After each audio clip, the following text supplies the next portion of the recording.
Hey, welcome to the One Piece at a Time Distilling Institute with your host, the alchemist of Indiana's Black Forest, Alan Bishop. Hey, this channel is all about home distilling and legal distilling. If you've got questions, reach out to us in the comments below, social media, or via bishopshomegrown@gmail.com. And don't forget to check out thealchemistcabinet.com. Hey, what's up, guys? Back with the One Piece at a Time Distilling Institute. And again, springtime. It's nice outside. Back to the outside office, as it were, for videos from time to time. But hey, some of you guys have been asking about Distiller Talk and when it's coming back. It is coming back. I think we still got a couple in the can, and we just got to get some. We got to get some lined up. Christy's been incredibly busy with Old Carter. If you didn't know, she is part of the Old Carter brand. They just went through a whole thing where, because of some personal stuff with Mark and his ex, it had to go to auction. They're sort of revamping everything, getting everything back up and rolling. So she's been busy. I've been busy with Old Homestead, but we are not done with Distillers Talk, right? As far as I'm concerned, I would like to see Distillers Talk go on for years and years and years and years. Hell, I may not even be a host one day. There may be somebody else. It may be the same for Christy. But Distillers Talk should go on for years and years and years and years. There's room in the industry for a show like that gets into the technicalities of distilling with the guests. I really enjoy that format. I've enjoyed it over the years.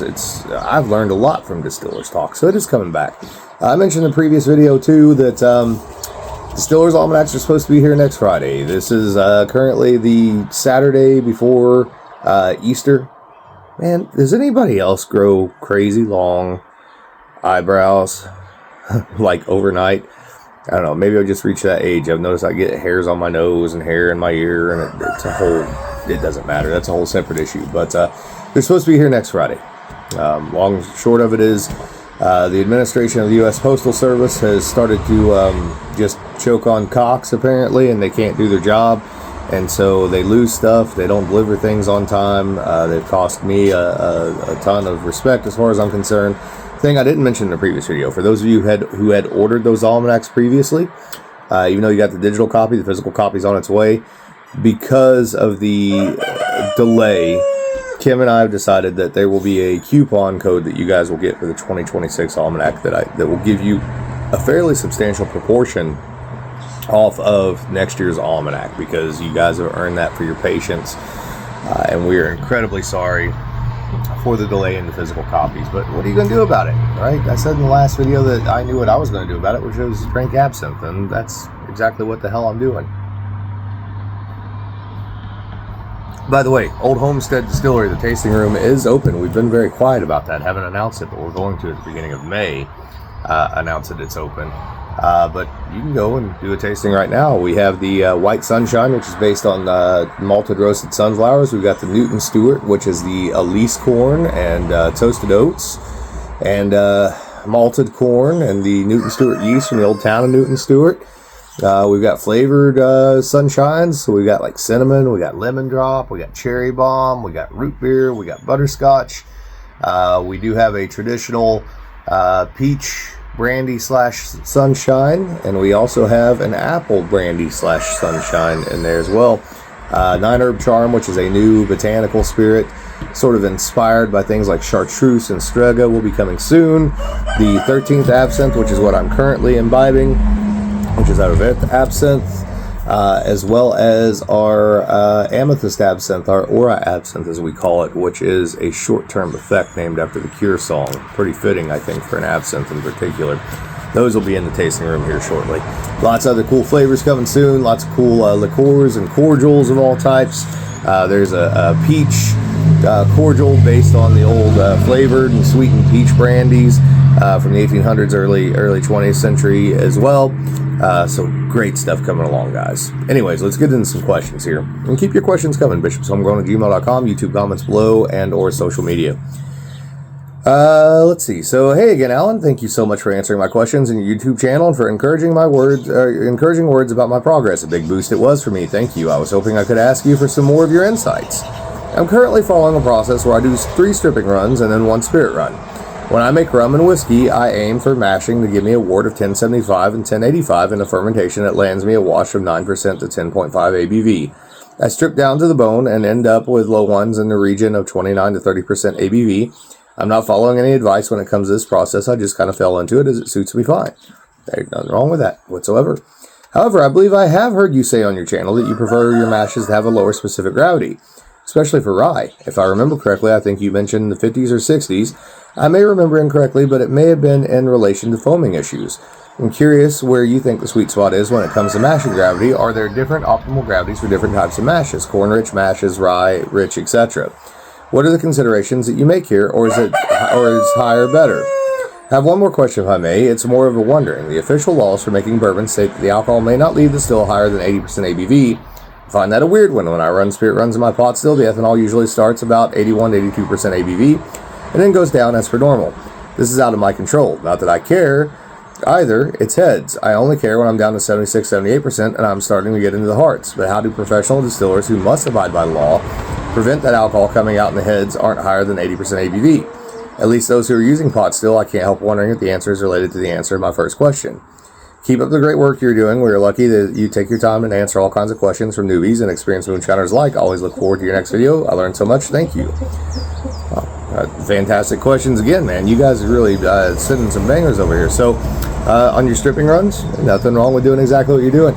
I usually cut off at about 20 proof because once you're down to 20, you're going to expend way more fuel than it's worth for the little bit of alcohol that you're going to get back out. Especially running the electric stills that I am now at work. It's just not worth it to go below that in any way, shape, or form on the stripping run. All right, so in terms of specific gravity, you heard right. I do like a 1055 gravity for rye. It doesn't have anything to do with foaming. It has everything to do with how sticky rye gets and how thick rye gets. And the fact that I try to use as little enzyme as possible if I'm even using enzyme. Because often, like in the example of Spirits of French Lick, I didn't use enzyme the last few years I was there. You start getting above 1055, 1060 with rye, especially without enzyme. It gets to be a little tricky, a little hairy. The equipment doesn't like to keep up with that. The agitators don't like to keep up with that. If you're doing this at home and you can't run grain in the still because of scorching, man, trying to sparge and lauter some rye, that's a nightmare and a half right there. I know from experience. Now, typically on most other things, let's say corn-based things, I will go 1075. I rarely, if ever, go over 1075 because once you start building that amount of ethanol into a mash, you start to lose some flavor once you're over about 1075. You start to really pull off some really hot liquor with a lot of high alcohols. I prefer a lower specific gravity. Now, I also am in the habit of not finishing out fermentations 100%, which we talked about before. So even a 1075, oftentimes, yeah, will it go dry for me? Absolutely. But sometimes I prefer it if it's, it finishes out at 1010. Leave some unfermentable sugars in there, some unconverted starches. We talked about this before, being able to distill off some of the aromatic principle and some of that starchiness of the grain, which really gives a really nice backbone, much more pre-prohibition. So long and short of it is, yes, there's a difference between like if I'm doing a rye or if I'm doing a bourbon. Sometimes with apple brandy, I actually prefer even a 1045, right? Economically, does that make sense? Not always, not in a commercial setting, it certainly doesn't.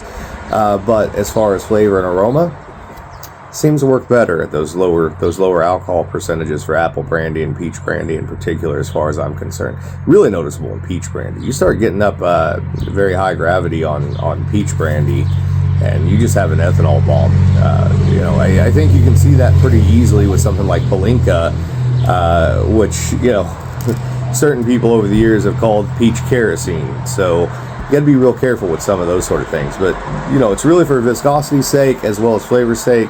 But yes, rye around 1055, bourbon around 1075 generally. Not always, but generally. Somewhere in those ranges is where I'm going to fall. Okay, so as far as the bourbon legalities and coming off still at below 160 proof. So if you actually read through those legalities, what you'll find is what they're saying is the average proof of your hearts can't be over 160. My pot stills do tend to start at when I was at Copper and Kings, when I was at Spirits of French Lick, when I was at, or while I'm here at Old Homestead, tend to start off about 165 or so. Again, like you said, that's going to be heads. I'm not really cutting the hearts until I hit 158. my average proof overall of the hearts I'm going to keep that are going to go into the barrel, which is what's actually going to become the bourbon, right? It doesn't become bourbon until it hits the barrel. Those heads never hit the barrel, so those heads never become part of bourbon, ever. Never do. So the part that's going to go into the barrel at Old Homestead is right around 140 proof or so. Obviously, if it's a bourbon, I'm going to proof it down to 125, but typically the average coming off the still, after coming off still, is going to be about 140 proof or so. At Spirits of French Liquor, it was usually about 135. At Copper and Kings is about 135. Differences in equipment being what they are. I got a little higher riser on the line arm at Old Homestead, and so I get a little higher proof off of it. But yes, that still completely qualifies as bourbon, right? Because it's the average proof of the hearts, not what's the highest proof that comes off the still, and not what's the highest proof that comes off the still, but is not going to be intended to be used for bourbon in the first place, if that makes sense. So, still qualifies for bourbon as far as that goes. All right, let's see what else we got here. So here's another one, I believe, yeah, from the same gentleman here. So from, let's see. Hey, Alan, love your videos on YouTube, and they have given me so many insights to distilling. It's awesome. Thank you so much for sharing so much of your knowledge and wisdom with the rest of us. You're welcome, brother. I've just started distilling again after a long break since the 90s. Nothing has really changed, but there's so much more knowledge now available to us. I believe it's making the community better home distillers. I hope so. And I've seen it in samples that have been sent to me. As I've said in the past, it used to be that I get a lot of samples from home distillers or professional distillers, and they were faulty as shit. And not like excusable cultural faults from like this type of spirit is just made this way, but faulty as in like people didn't know what the hell they were doing. Nowadays, I don't get that. The downside is that the approach sometimes a little bit off, but people are learning easily and big time now. I've got two questions for you coming from the really small scale home distilling side of the spectrum here. I hope you have time to answer. Off grain fermenting. I notice that most whiskey distillers ferment on grains. In my case, I don't have the conditions at home to really go into the ordeal and workload to ferment on the grains. Hey, you know what? I've already answered this question before. Leave it to me. Leave it to me to read halfway through an email before I realize I've answered this question in the past. That was a great question. It was the one that you were actually referencing in the last email if I'd been paying attention. So I do apologize for that. But yeah, moving on. Sorry, guys. So let's see what we got here. Alan, thanks so much for answering my questions recently about what I could do with some scorched liquor I ended up with. Can't think of anybody that works as hard as you do in business, launching a new distillery, then somehow finds time to help us home and small batch distillers out here. Plus doing several podcasts, an author and writer, and the additional experiments you do when you can find the time. I don't know how you do it all, but I know you are a passionate rebel with a mission and a cause. Indeed, thank you. Sounds like a good slogan to me. It is. P.S. Looking forward to some more Distillers Talk when things settle down a bit. I know that's a passion project as well. Don't want to get preachy, but I've been praying for you. We want to keep you around for a long time. Oh, I appreciate that, man. I plan to be around for a long time. So, I'm 41 and intend to be here at least until 75 or so at the very least. So, just a quick question about the type of charcoal you mentioned I should use when redistilling this batch of scorched liquor. I now have. I figured I'm going to try and make it as neutral as possible using your suggestions of charcoal filtering before redistilling, then throwing some charcoal in the pot when doing the final distillation. I already had the filtering charcoal, and I figured I might use some lump charcoal to throw into the pot when distilling.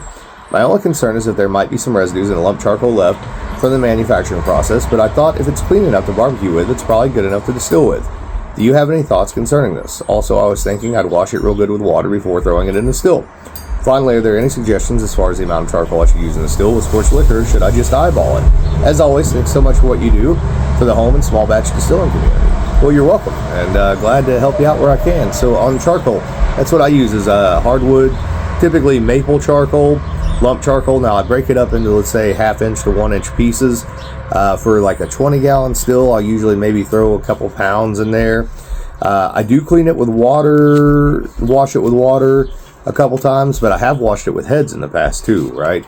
That sort of charges it. Now, it's going into the still, it's going to be redistilled. If you think there's any of those heads left in that charcoal, and there likely are, you can obviously sort of make up for that by making a small little cut off the redistillation. And I know that you have already made heads and tails cuts, etc. Off of the previous distillation that you scorched. But whenever you're redistilling something, it reorders all the alcohol, so it's always worthwhile to make a tiny little cut at the very beginning. Just get rid of any of that excess alcohol that reordered, that excess methanol that reordered, I do the same thing when I'm making, you know, a base for absinthe or gin or something of that nature as well. So having a little bit of heads in your charcoal is not going to hurt anything. You don't have to worry about getting it like super clean. It doesn't have to be 100% devoid of any color or anything like that, because it will leach color. But you're exactly right. It's just a matter of getting any chemicals in there that might be in there out. Typically for barbecue charcoal like that, not, you know, synthetic charcoal, but actual hardwood charcoal, they're going to be using some sort of alcohol source to make that charcoal in the first place. But it's never going to hurt anything. The other thing that I would do is I would make sure and go through that charcoal bag and pull out any chunks of bark, because occasionally you will get some charcoal that has some bark left in it or some raw wood. You don't want that in the still. It's not really going to hurt anything, but it could introduce some off flavors. So hopefully that answered your question, man. Thanks for all the compliments. I appreciate it, guys. So anyways, reach out to me, bishopshomegrown@gmail.com, YouTube comments below, or any of my social media, and come see me at Old Homestead Distilling Company. Love y'all. Later.